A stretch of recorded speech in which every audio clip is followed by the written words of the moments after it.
भारत माता की, भारत माता की बहुत बहुत धन्यवाद। देश में घुसपैठियों की बढ़ती संख्या चिंता का विषय है। बिहार के सीमावर्ती जिलों में तेजी से डेमोग्राफी बदल रही है। इसलिए एनडीए सरकार ने तय किया है कि देश का भविष्य घुसपैठियों को नहीं तय करने देंगे। घुसपैठियों को बिहार के युवाओं के रोजगार नहीं छीनने देंगे। जिन सुविधाओं पर भारतीय लोगों का अधिकार है, उस पर घुसपैठियों को डाका नहीं डालने देंगे। इस खतरे से निपटने के लिए मैंने डेमोग्राफी मिशन शुरू करने की बात कही है। बहुत जल्द ये मिशन अपना काम शुरू करेगा। हम हर घुसपैठियों को देश से बाहर करके ही रहेंगे। आप मुझे बताइए, एक घुसपैठियों को निकालना चाहिए कि नहीं निकालना चाहिए? क्या ये घुसपैठिए आपका रोजगार छीन ले आपको मंजूर है? एक घुसपैठिया आपकी जमीन पे कब्जा कर ले आपको मंजूर है? एक घुसपैठिया आपका हक छीन ले आपको मंजूर है? बिहार के आप सभी लोग देश के भीतर बैठे घुसपैठियों के समर्थकों से भी सावधान रहिए। जान जाइए कौन घुसपैठियों के साथ खड़ा है। कांग्रेस और आरजेडी जैसे दल बिहार के लोगों का हक छीनकर घुसपैठियों को देना चाहते हैं। तुष्टीकरण के लिए, वोट बैंक को बढ़ाने के लिए कांग्रेस आरजेडी वाले कुछ भी कर सकते हैं, कितने ही नीचे जा सकते हैं। इसलिए बिहार के लोगों को बहुत सतर्क रहना है। साथियों, हमें हमारे बिहार को कांग्रेस आरजेडी की बुरी नजर से बचाकर रखना है। हमारे निर्दोष नागरिकों को उनका धर्म पूछ करके मारा गया। मैंने बिहार की इसी धरती से आतंकवादियों को मिट्टी में मिलाने की बात कही थी। आज दुनिया देख रही है, बिहार की धरती से लिया गया वो संकल्प पूरा हो चुका है। आपको याद होगा, उधर से पाकिस्तान हम पर ड्रोन हमले कर रहा था, मिसाइलें दाग रहा था, और इधर भारत पाकिस्तान की मिसाइलों को हवा में तिनके की तरह बिखेर रहा था। पाकिस्तान की एक भी मिसाइल हमें नुकसान नहीं पहुंचा पाई। साथियों, ऑपरेशन सिंदूर ने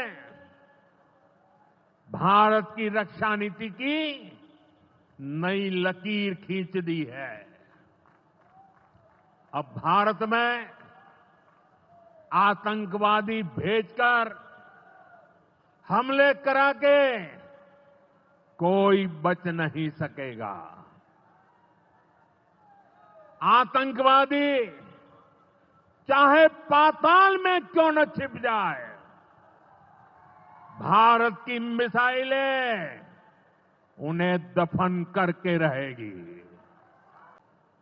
बिहार के लिए ये समय बहुत अहम है।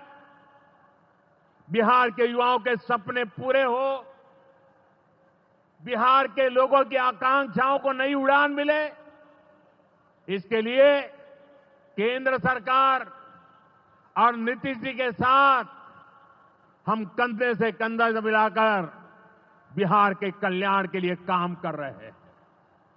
बिहार में विकास की गति बनी रहे, इसके लिए डबल इंजन की सरकार लगातार मेहनत कर रही है। आज के विकास प्रोजेक्ट इसी दिशा में महत्वपूर्ण कदम है। मैं एक बार फिर इन परियोजनाओं के लिए बिहार को बहुत बहुत बधाई देता हूं। मेरे साथ बोलिए भारत माता की। आप याद करिए, लालटेन राज में यहां कैसी दुर्दशा थी। लालटेन राज में एक क्षेत्र लाल आतंक से जकड़ा हुआ था। माओवादियों की वजह से शाम के बाद कहीं आना जाना मुश्किल था। गया जी जैसे शहर लालटेन राज में अंधेरे में डूबे रहते थे। हजारों गांव ऐसे थे जहां बिजली के खंभे तक नहीं पहुंचे थे। लालटेन वालों ने पूरे बिहार के भविष्य को अंधेरे में धकेल दिया था। न शिक्षा थी, न रोजगार था। बिहार की कितनी पीढ़ियों को इन लोगों ने बिहार से पलायन के लिए मजबूर कर दिया था। साथियों, बिहार के लोगों को आरजेडी और उनके साथी सिर्फ अपना वोट बैंक मानते हैं। उन्हें गरीब के सुख दुख, गरीब के मान सम्मान से कोई मतलब नहीं है। आपको याद होगा, कांग्रेस के एक मुख्यमंत्री ने मंच से कह दिया था कि अपने राज्य में बिहार के लोगों को घुसने नहीं देंगे। बिहार के लोगों से कांग्रेस की इतनी नफरत, बिहार के लोगों के प्रति इतनी घृणा, और कोई भूल नहीं सकता। कांग्रेस का बिहार के लोगों के प्रति त्याग, जो दुर्व्यवहार देखने के बाद भी यहां आरजेडी वाले गहरी नींद में सोए पड़े थे।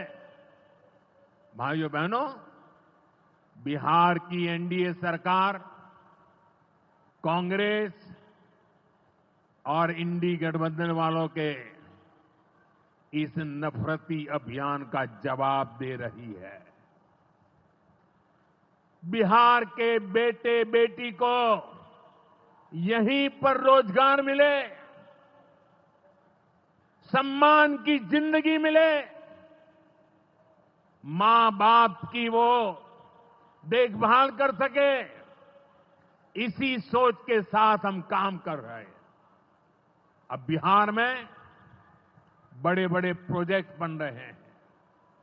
गया जी जिले के डोभी में बिहार का सबसे बड़ा इंडस्ट्रियल एरिया तैयार हो रहा है। गया जी में एक टेक्नोलॉजी सेंटर की स्थापना भी की जा रही है। आज ही यहां बक्सर थर्मल प्लांट का, पावर प्लांट का शुभारंभ भी हुआ है।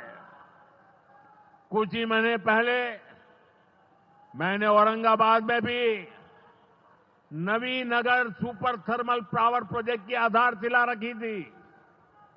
भागलपुर के पीरपैंती में भी नया थर्मल पावर प्लांट बनेगा। इस पावर प्लांट से बिहार में बिजली की आपूर्ति बढ़ेगी।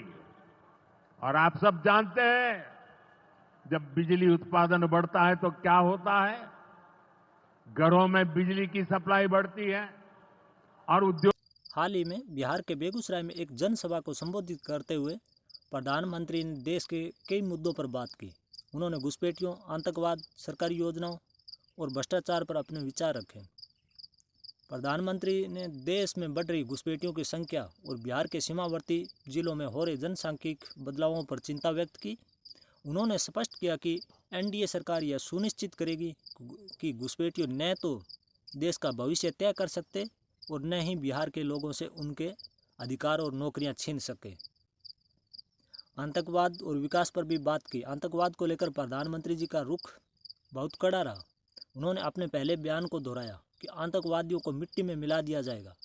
उन्होंने चेतावनी दी कि भारत पर हमला करने के लिए आतंकवादी भेजने वाला कोई भी व्यक्ति या समूह बच नहीं पाएगा। उन्होंने कहा कि भारत की मिसाइलें उन्हें पाताल में भी जाकर दफन कर देगी। उन्होंने ये कई विकास परियोजनाओं का भी उल्लेख किया, जिनमें बक्सर थर्मल पावर प्लांट का उद्घाटन और पीरपैंती भागलपुर में एक नए थर्मल पावर प्लांट की स्थापना शामिल है। प्रधानमंत्री जी ने युवाओं को रोजगार देने पर विशेष जोर दिया। उन्होंने प्रधानमंत्री विकसित भारत रोजगार योजना नामक एक नई योजना की घोषणा की। इस योजना के तहत युवाओं को निजी क्षेत्र में उनकी पहली नौकरी पाने में मदद मिलेगी। इस योजना के तहत 15 अगस्त से शुरू होने वाली इस योजना के तहत युवा लोगों को उनकी पहली निजी क्षेत्र की नौकरी मिलने पर 15,000 रुपये दिए जाएंगे। उन्होंने कहा कि एनडीए सरकार यह सुनिश्चित करती है कि सभी परियोजनाएं समय पर पूरी हो। उन्होंने बिहार का सबसे बड़ा औद्योगिक क्षेत्र डोभी गया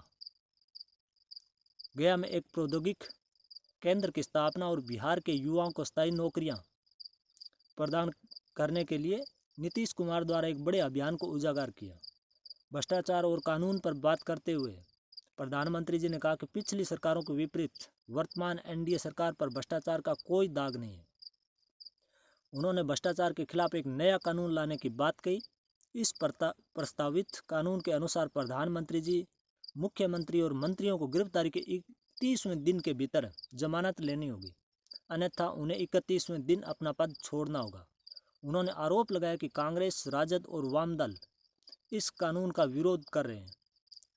पिछली सरकारों की आलोचना करते हुए प्रधानमंत्री जी ने लालटेन राज यानी पिछली राजनीतिक पार्टी की कड़ी आलोचना की और कहा कि इस दौरान बिहार की स्थिति बहुत खराब थी।